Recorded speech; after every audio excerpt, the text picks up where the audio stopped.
It's quite professional, that, wasn't it? Well, we're live, everybody. Hello, it's Conor, it's Ellis. We're back with the third edition. Goodness me, Ellis, I didn't think we'd get this far. Leeds United up against Southampton this weekend in just... I love getting on these with Ellis, to be honest with you. Just because, I watch Ellis's stuff and it's great having him on. But just because he's a very calming influence, and I don't know why. There's something about you, mate, and you bring me down to earth, really. And I'm just feeling right now that I was calm at the start of the week. The 4-0. We'll touch on that because you were absolutely spot on, to be honest with you. But it feels like this anxiety is now building once again, and records are there to be broken and all that good stuff, mate. But to start off with, how are you doing? What have you been up to anyway? Because you've been gallivanting over England and doing all your charity matches, haven't you? Yeah, I just literally got back from the Etihad today, played there. Was the only person in the building amazed that they had a row of player issue shirts. There was a Calvin one there, and everyone was like, "Why do you care about that one?" And then I was like, I think I scored at the end. Stuart Dallas scored the winner, and I was like, everyone was like, "Just shut up." I was like, yeah. But yeah, it's been a lot of this time of year for creators. It's always we've got a charity match, and you can't say no. I'm really sunburnt. It's I didn't realize till I got in the flat that how I am really sunburnt. Yeah, mate. Yeah, you've caught the sun, mate. But listen, you'd rather it be that than just absolutely teaming it down. So yeah, it's all good, mate. But wow. Well, let's not do it to death because we're on Wednesday now and we've hit the hump. But what a performance, mate. Norwich, wow. Just unreal. And it was actually, you know what it was? And I it was a minute in. And Jorginho took it past a couple of their players. I turned to the guy next to him and went, "These are done." When it was he was back, everything clicked. Pirot was fantastic, unreal. It was just nothing went wrong. Nothing went wrong, and the atmosphere was phenomenal. Worked exactly the way he wanted to. Just Ellen Road. I think it's the best I've seen Ellen Road, to be honest. You've been there on some big nights, and I was lucky enough back in the day to be there for the Milan game, which I barely remember, the 1-0 win, Deportivo 3-0, really, really young. But the modern era, I don't know if you were there, mate, you might have been too young, but we drew with Millwall in the League One semi-final, and I think Becchio missed a penalty, and it was the noisiest I've ever heard. Becchio scored, and it was the noisiest I've ever heard on the road. And then I think the goal, Derby, the first Dallas goal, it went off. But that the other night, when Graves first went in, I agree with you, mate. And just throughout the entire game, it was mental. What an atmosphere! And we just didn't stop either. It wasn't. There was no point when Norwich. The bad thing for Norwich is every chant they have is a chant we can just go back at them on our own with. So they were doing the Gabriel Sara chant and we just did the Berardi chant. You know what I mean? There was no way for them to ever get the crowd going. Norwich fans, I think, hearing them are blaming. I don't really think they're talking about their performance being bad, but it wasn't to the man. Everything was fantastic. A ball was whipped into their winger. Firpo jumps in and gets the ball first. Same with the centre halves. Ampadu and Rodon, obviously Ampadu had the slight mistake, but just get out of the way now. You know what I mean? Melier, huge save when we needed it. Archie Gray is just phenomenal. It is a joke. And seeing him taking Ellen Road at full time is I hope it's not the last time he plays at Ellen Road. I really do. I can't imagine it will be. I think he just loves the club. I just don't. It was one of the most where everything went right. And you know why? What was massive as well was I said before that game, if we win, we were in a rut. There's the best way to get out of a rut. And it wasn't just getting out of a rut. We didn't scrape through. I'd have taken a scraping. It was everyone to a man was fantastic. Gnonto's cross, I know everyone was saying Gunn should have claimed it. That, from a goalkeeper's perspective, is impossible. It's curved in and out. It's phenomenal. I don't really know what... You can't change anything for Wembley now. You can't. It's just... That was perfect. It was perfection. Yeah. No, you're right. And I think that's the technical ability, isn't it, of Gnonto? Maybe look, we all love Dan James. We do. And he gives you something a little bit different, a bit of energy, endeavour. He's been brilliant this season. And he's arguably the most developed player. But I think Willie Gnonto, just technically, to do that when you run in at full speed, to get that sort of trajectory on the ball and that whip. And it was such a deep cross as well. I mean, he was phenomenal, wasn't he? The whole game as well. And Somerville got really into it. He was dancing. They weirdly left. I thought they tried to push the fullbacks up, and I thought, what are you doing? What are you? Yeah. That is the worst medicine when you're playing Leeds, because if we get on a transitional moment, I mean, you're in big trouble, really. Yeah, it was. You know what was really satisfying as well was like, obviously because it's Leeds, even at 3-0 at half time, we're all going, we're quite like a fourth. But then 30 seconds into the half, we have another massive chance. We're like, oh, nothing's changed. We're still going to be the same game again. It was just, did Norwich have a shot on target second half? I don't think they did. I think it was over the 2 games they had. Was it 2 on target or 3 on target? I think that was it. Yeah, I think it was just perfect. Like, nothing more that can be said about it. I'm so happy we didn't pitch invade. So funny Southampton pitch invaded. Couldn't even sell out a semi-final. Sold out their final tickets. I wonder how many of them are going to be Leeds fans. You know, not to speculate, because, you know, our tickets aren't as easy to obtain. I just, and I think Conor Roberts tweeted a full time. I was like, see you at Wembley for a tear up. And I was like, oh, that's so good. Like, that's so Leeds. That's such a good Leeds way of describing it. See you at Wembley for a tear up. And I want him at the club permanently. I don't care. Like, it's just, he gets it. And I hate saying that. It's so football cliches of me, but like, he does get it. But yeah, I am very confident. I think obviously the problem with Wembley is like it's always a straight shootout. Both playoff final winners so far from League One and League Two lost twice to the team they played in the regular season. So that's interesting. We were in the home kit. Interesting. Very interesting. I just think we're gonna the atmosphere again.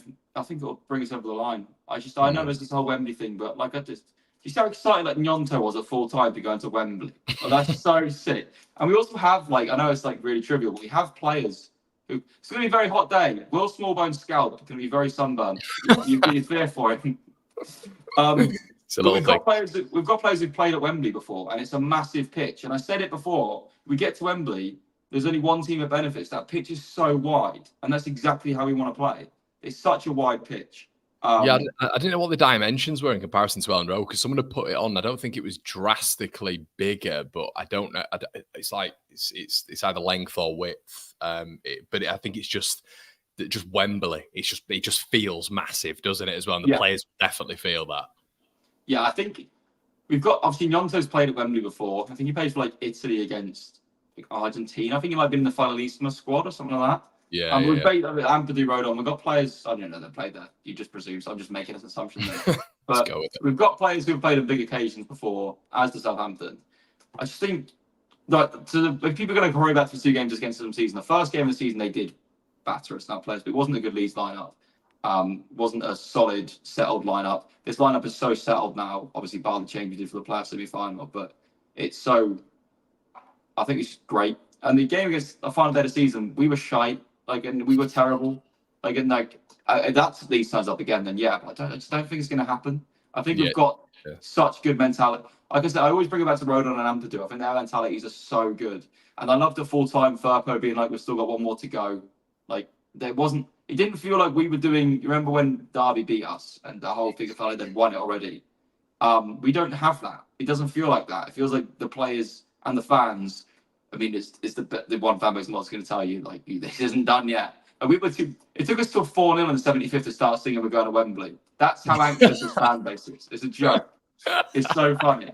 But I love this club so much. Like, we were 2-0 up, and the man in front of me was just crying. And I was like, I love that. And the 40,000 people singing March on together at Wembley, like, it makes me emotional. Because, like, 2008, the family couldn't afford to go. Like, to the Doncaster. I mean, probably dodged a bullet there. But like, we couldn't afford to go. I was there, mate. That was fun. Yeah, I remember we couldn't afford it. Like, it was a rough time. It's like, now it's like, I'm going to Wembley to see my team. And I really care, but like, I just think everyone hates us and everyone wants us to lose. Oh, to be fair, they've got Rishi Sunak supporting them, so, it might be a bit more divisive than a few people on our side. But like, people hate us and bring it on. Like, I don't care. Like, just let's have our day. Like, we need to just beat this Wembley hoodoo or whatever it is. Just, it'll be fine. I think it's it's how Leeds set up. I mean, you've just said as well, you can't change it, and I agree with you. It's weird. Like, So we spoke speaking prior to the Norwich game, and it was like, what do you do? Do you go to a 4-3-3 to counteract what Norwich are going to do to just stem the flow when it comes to goals that we were conceding? But right now, after that performance, Ellis, you're really, really struggling to take. I mean, even if, and obviously we both know that probably in this formation, Bamford improves, a few things, but that, for me, that was Perot's performance of the season. So it's one of those where you can't do anything, can you? You've just got to leave it as it is and hope maybe for the best. I mean, I know you're a big football watcher as well. I think it was interesting when we played Southampton last time how they just seemed to pack the midfield out. They kind of love a 3-5-2, don't they, as well? So that's something to keep an eye on, with maybe Carl Walker-Peters inverting a little bit. I mean, they've dominated us in the midfield twice. So I guess it's just maybe about people being a little bit more disciplined in terms of roles. Maybe that's all we can look for in terms of that respect. Because going forward, mate, I mean, we're always going to be a massive threat. Yeah, I think as well, like, only one team in this playoff final had a performance that's going to scare the other team. Like, I know obviously that's not how football is, but like, they wouldn't. I don't think they'd have been going into this thinking, "Oh, wow, Perot's going to be on fire." Like, they didn't. I don't think they'd have been thinking about that. It wouldn't have crossed that. It didn't cross our minds. I said on our stream before the Norwich game I'd start him, but I didn't think I'd see that. I just thought we'd want the one chance to fall to him, and it would fall to him, and we'd finish. Did say it would be 2-0 up in 20 minutes. I think I was actually right. It might have been 3 by 25. I can't remember when the third was. No, the third was a bit later, wasn't it? Yeah. It was all a blur that day. I was in like Porto till like 3 a.m. But anyway, doesn't matter. That's for a WhatsApp conversation, not a stream. Yeah, definitely. It was just the most bonkers night, and imagine how bonkers Sunday's going to be. I can't. I'm so ridiculously excited. The problem going to a playoff final is you can't really put much rhyme or reason to it. The thing I liken it to is Norwich played Middlesbrough, and I was there in like 2015, I think it was. Norwich won 2-0 comfortably. I wasn't surprised. I just feel like it's going to be quite comfortable for us, weirdly. I feel like we're going to have like a really interestingly, mate. Interestingly, in that game, I think Borough had beaten them twice in the season as well, quite comfortably. Yeah, they had. Yeah. So that is interesting in itself. Yeah, I mean, Oxford with Bolton, that was a massive surprise. Obviously, Crawley as well. Do you take any sort of comfort in that? Because I do, because I need any sort of crumb of comfort right now to settle my nerves. I'm looking at that and thinking, yeah, it's just a one-off shootout. Nothing matters. Nothing's happened. This is it. This is just another sort of seasonal game now. We're ignoring everything that's happened against Southampton. I think it's difficult to frame it as a surprise as well, because we finished above them. So it's like we've actually statistically across the season been the better team. And Southampton have across the season had a tendency to go missing in big games. Lost against Ipswich late on. Did they get battered by Leicester? Yeah, they got torn apart. Absolutely torn apart. Yeah. They've not turned up in the big games. Like, they beat us in a game that meant nothing to them. They were going to finish 4-4. Like, it wasn't like it was one of the games where you just players play with freedom. And I think to a man, their squad's very good, but I think to a man, our squad's better. I just think it is. And on a 50-50 game, it doesn't really matter. Like, I've seen some heartbreaking 50-50 games at Wembley, England, Italy, where we had a better squad, for example. You really have to throw out a lot of logic. But I think Leeds United probably thrive under a lack of logic, is what I would say. Yeah, we're the most illogical club in the world. Yeah, it's interesting as well, Ellis, I was looking at a few bits today as well. They're the oldest squad in the division, and we're the second youngest.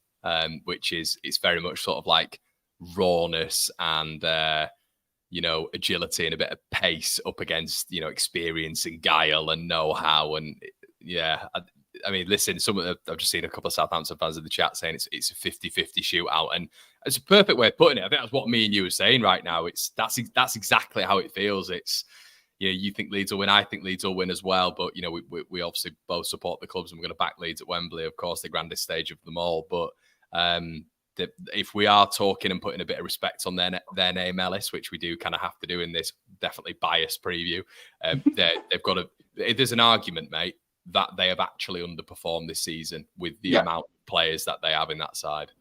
Yeah, you see that a lot. There's been a lot of discontent I've seen on social media for Martin at times this season. They went on this ridiculous winning, like, undefeated run, like, as a joke, the run they went on. So was it some like nearly 20 games, or maybe even was 20 games undefeated? I think it was 25 unbeaten, wasn't it? That is mental. So they're clearly a very tough side to beat. But like talking about the know-how and the astuteness and the veteranness against that, but like you can't get away with it. You can't get away with being a bit of a shithouse at Wembley because of VAR. You can't do it, which is mental that we're playing without it. I hate it. We've had a whole season without it. Like having VAR in a League Two playoff final. Anyway, that's another debate. But I just don't like think about the amount of decisions that we could have won this season, like with Nyonto being brought down in the box or Somerville being brought down in the box. It wouldn't surprise me if it comes down to something like that. Just one of them's tripped, just not given by the ref, and then VAR's like, hang on a minute. I wonder if there's like a little bit of a pause as well. You know, you get that pause with VAR, don't you, when you score a goal because it's like, oh, it's offside. Yeah, I think we're going to get a bit of that as well. I just feel really positive. I feel like the vibes around the squad are really nice. Like it's not like it doesn't feel like the world's going to end. I know I felt like that a few weeks ago. I actually felt really like, oh god, the world will end if you lose. But like, I don't think the 49ers are going to go away with this money. So like, say we don't go up. I think we will. But if we don't go up, I don't think it's not like we're staring down the barrel of 16 years. The squads that came down a week, I don't think they're great squads that came down. So I think it's go up anyway. We're going to go up. But I think that makes it a bit more less pressure. And I think we didn't get to see us go up at Ellen Road last time. Or obviously we wouldn't have seen it anyway because of what happened. Smith Rowe scoring the winner. But we didn't get the real authentic feel of a promotion, I didn't think. So I think the fan base is so ready for that to happen. And you can't really have it happen anywhere else. If it's not going to happen at Ellen Road, to have it happen at Wembley is very special. But it's going to be the most anxiety-inducing game of football I think we ever watch. Because what more can you ask for? See Leeds at Wembley, like it's just ridiculous. Yeah.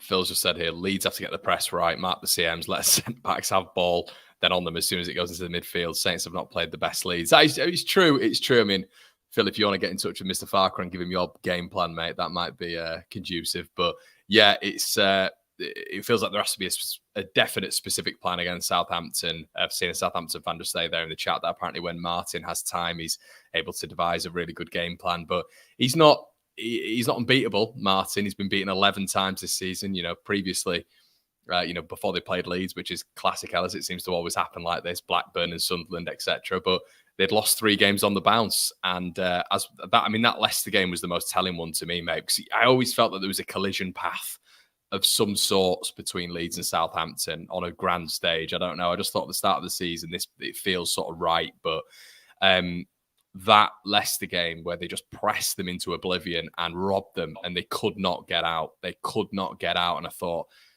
we can employ something a bit similar there. Obviously, it engages from the front, doesn't it? So you have to have Perot really on it. And will Perot be as sort of explosive in a press as Vardy? I don't know, maybe. But it needs to be. You said it perfectly in the last chat we had. You know what's going to happen within 10 minutes with Leeds. And we knew exactly in the Norwich game what was going to happen inside 10 minutes, obviously.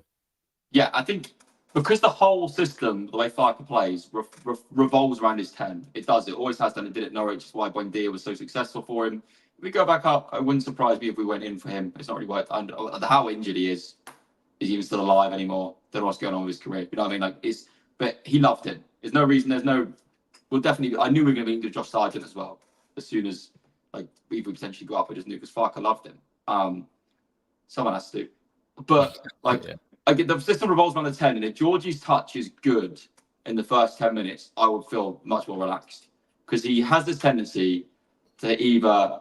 I mean, it's hard to judge him as well because sometimes it'll change between a game. Like he's such a fun player to watch for that sense. But if he looks lively from the first 10, I'm really confident because everything relies on him, and it felt like he was back, and it's so massive to have him back and being himself on Sunday. And I think him and Somerville especially feel like 2 players that are going to love that stage. I don't think it will eat them up. I think they're going to live for it, especially Somerville. I think Ellis, he's going to know the eyes on this. Yeah, keep going. Yeah. Go on, I like that. Somerville has spent this whole season being him. You know what I mean? He was in the shadows before. I remember when he was desperate to play, he was going to be lined up to Hamburg. Bielsa said no. And then he's here. He's been desperate all season to show that he's the man. He is the man. He's the man. He's the best player in the league. He's been proven it, voted it. But there's a reason he's been linked with Liverpool. There's a reason he's been linked with these clubs. But I think he's actually happy. He tapped the badge at full time. It doesn't mean anything in the modern game, but it made me feel quite nice. Yeah, me too. And I just cannot look past Somerville in Wembley holding up his shirt. Who will do that? If he scores in 30 seconds or he scores in the 91st minute, he's doing that. He's going to take his shirt off and hold it up. And it just is happening. Even if he's only done it for the Instagram likes, I don't mind. Doesn't bother me. just do it, Crescencio. But just how, and it's going to be, you know, what's going to be really nice as well. Like, there's going to be a chance for like the Leeds fans, like, because we do it really well. We're going to sing the Variety song. We're going to sing the Click song. It's going to be really nice to do that as well. Like to give love to players that I think realistically should have went to Wembley themselves the first time. It wasn't for just the most bonkers capitulation of all time. But well, I guess as well, Ellis, it's been interesting. I've been reading a few bits as well. Apparently, Stuart Dallas has been absolutely pivotal behind the scenes in sort of like, you know, having that experienced voice really. And I think, as well as obviously Liam Cooper, you know, I'm not his biggest fan when it comes to his footballing ability, but I do love what he stands for, especially, you know, well, on and off the pitch as a captain. He's been exceptional for Leeds really in that respect as a captain. So, but getting it right for him and Dallas as well, I think, you know, it'd be a nice send off, wouldn't it, Ellis? Yeah, and then on road the other day, not to go back to the semi again, was so perfect that we got to do Liam Cooper. Dan James hates him. You see them Liam Cooper goes up for 2 set pieces. Dan James whips them. I think he was both out of play, or he'd be the first man. Yeah. I can't remember. I was on like such an adrenaline rush at that point. I was like, oh, we're going to Wembley. But yeah, it was so great that he got that moment, and it was so great that because this fan base is such, and we're all victim to it. Like I think probably Bamford has felt it more than anyone. Probably Bamford's the best example of how this fan base is, and I think in our history, like it's when it's going well, you must feel like you're playing like on cloud nine. But when it's going badly, I think Cooper's been in, like the whole League One Liam stuff was so ridiculous because he loves the club. He does love the club, and it's been so nice that he's had that. And I want at Wembley, it will be such a perfect way for it to all end for him. And same with Dallas as well. Like get him. Don't care who John Terry's it. Get him in a kit. I think it's just even having his chant, just so good. It just feels like a nice way to bookmark. And you know what? That video of Farker winking at full time the other day, I was like, oh, I take back everything bad I said. He's the man. He's the man. He's the man. Take us to the Champions League. Take us there. I think it's the best way for us to all move on because this whole Bielsa thing has hugged us for a while. And rightfully so. Like, it was the most special time. But winning at Wembley, I think, bookmarks this new chapter. We've got a young, exciting team going up to the Premier League with Gray, Somerville, like get rode on him permanently. It'll probably happen very quickly if we go up. Ampadu, just like, even like Junior Firpo is like the great example of like this redemption we're on at the moment. And if we can just get up for the first time as trying, it's going to be, I just think very special things could happen very quickly for the club. And we're due it. We're so due it. Like a cup run or something. Just give us something. I mean, yeah, I think it's why we're all cynical gits as well. You're sort of an anomaly, but we're all cynical gits as well, just because of the years and years of hurt, Ellis. It's just and that's why when you're 3-0 up in the semi-final, you think, oh god, I might put a bet on 4-3 Norwich here. It's a win-win at the end of the game.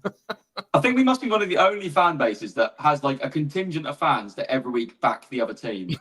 Like it's But it's like, obviously, this is now Wembley win my 11th Leeds game of the season, and it's so interesting how differently you view the game through a lens of if you've been there and not been there. Yeah, I remember Carrow was a perfect example of this. I remember thinking, oh, we played all right, like better there, good away performances, a 180-minute tie. And I go on Twitter, the world's fallen to pieces. I'm like, what's going on? Like, it's amazing, like how the different things happen. Like, even at the game the other day, like 3-0 up, like this guy was like shouting from the stands, going, "Get it quicker, Leeds! You're gonna throw it away." I was like, what are you watching? Like, they've not even threatened us. And then, like, Twitter was really positive. It was like, it's so funny seeing how the completely different things happen. I'm sure, like, literally, we could play horribly Sunday. I don't care. Just win the game. But if it goes to penalties, I think we're screwed. But that's another thing. Yeah. I agree with you. I think that's where probably experience comes to the top, really, doesn't it? I think rawness and youth. I wouldn't want a penalty shootout. I think that's literally the worst case scenario. But yeah, I don't know why. I've got a bit of a feeling for Dan James. Don't know why.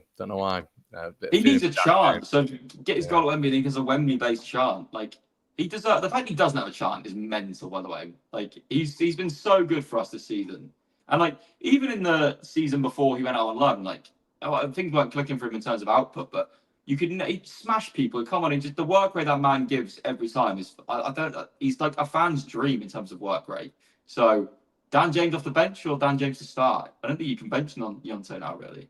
No, you can't. You can't. He's just that pace you have. And the funny thing is, it's like you can, because I think Fraser's been playing left wing back at points for them. It's almost like the quickest battle you might ever have in like domestic football. Dan James coming on and then bringing Fraser on just for a run off in the last 20 minutes. Like, yeah, that'll be interesting. But yeah, mate. So.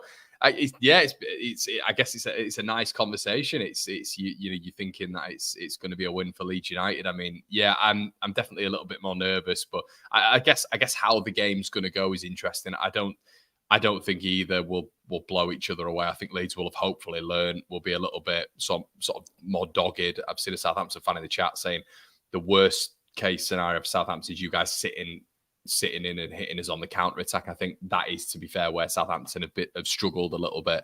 I think Ipswich even did that to them at home at Portman Road. But yeah, it feels like it's maybe going to be a little bit tighter than some people are discussing. Ellis, I'm seeing 3-1s and 4-0s online and all this sort of stuff. I don't think it'll be that.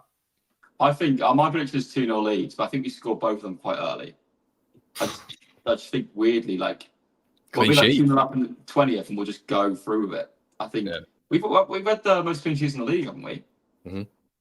But Adam Armstrong, and is Ross Stewart back? Ross Stewart's back, isn't he? Ross Stewart's back. Shea Adams might be back. Quite good, isn't it, as a free for this level? Yeah, that's why you look at them and think, have they underperformed? I completely forgot about Brooks. I was like, oh yeah, forgot about him as well. Brooks. He was probably their best player against West Brom, I thought, until he come off the pitch as well. Like he was decent, but they didn't. But the thing is, once again, like, with all that second output, I know West Brom were awkward to break down, but I don't think West Brom were really interested in leaving their half that game. Like it was just we both played similar teams, and Norwich fans, I spoke to around here, wanted Southampton because they thought they could do a job on them. They're there to be done a job on. Whereas I think you look at us and you're like, how. Like some of their players, their best players are great championship players. Like David Brooks is a fantastic championship player. Would maybe do a job, or would do a job at a lower mid-table Premier League team. Yeah. But they're not being looked at by Liverpool. Like it's not like there's a Dortmund bid for Rutter in the summer, even after the terrible season it had before. Like there's a reason the ceiling of our players, I know they're younger, is so much higher than any of them players that we're playing against on Sunday. So you just give the ball down that left with Somerville and that first ball overlapping, and we win the game. Because them two, that connection they have is a joke. And I don't know who you start. Will you start Archie? I think you probably have to start Archie at right back again, just to give someone who's more astute on the ball. Maybe start Conor Roberts. I don't know, but Byram. I don't know if Byram's making the game. If he's still. Yeah, he's probably crippled again, isn't he? Who knows? Either way, like stand by on a free this season has been a fantastic signing. Like Yeah, because didn't he just play? He was only good to train with us. Like the way that's worked out has been brilliant. So I'm gonna go to Wembley, gonna see my team, and hopefully I'm crying tears of joy, not sadness. We'll see. Yeah, mate. Well, it's a good place to end it. Go on then, mate. So you said 2-0. I think I've just gone with a solid 2-1. No, I said what did I say last night? I've just completely contradicted myself because I said I didn't think it'd be a goal fest, but I'm pretty sure last night I said 3-2. But realistically, I think I'm going to say a 2-1. It'd be lovely that if it was just 1-1 and then Leeds got one in the final. Oh, it'd go off, wouldn't it? It'd be so big, but it'd be go off. It might be the loudest Wembley would ever be. I'm not even doing that to be like, but I think it would be the loudest Wembley could ever be. Well, they bought. I think there's a select few people from what I've seen on Twitter who bought Southampton memberships because you were able to do that, and then just bought tickets in the Southampton end. I mean, I was largely considering it, but being a content creator, I didn't want to do that because I thought if someone just recognises me, then that's probably not going to be a good end to the day for me, really. So yeah, and also I think there's going to be definite trouble when that happens, but. As well, we forget the scenario that's happening in London that weekend, which is Manchester United are in town. It's ridiculous. What a stupid combination of teams to have at Wembley. That is mental, isn't it? Yeah, yeah, that is going to be extremely interesting. One of my friends is going down there as a Man United fan, but he even said to me, he messaged me the other day and said, "What are they doing?" And I said, "Mate, I've no idea. I have no idea." But yeah, I'm just excited to to be honest, like my whole thing was like I've waited my whole life to see Leeds at Wembley. Like I said, we couldn't go in 2008, so like it's been my whole thing since. Like obviously I've been around the world and seen loads of special things, but the only reason I really started working with the FA Cup when I did that was because I knew that if we got to semi-finals, I'll see Leeds at Wembley. So it's like, and then we got like that by West Ham in the third round the first year. But I think this has been what I've waited for my whole life. So it's a joke that I get to do it. I just hope it ends happily. Yeah, mate, that just surmises the suffering as well. You're what, 26 years of age? So there you go. But yeah, me and Ellis both going for wins. But guys, make sure you like, comment, and subscribe. Thanks for engaging this evening. Check over on Ellis's channel, all you Leeds fans. I'm sure you will do as well, and Southampton fans in the chat. It's been an absolute pleasure, and we'll see you in a bit.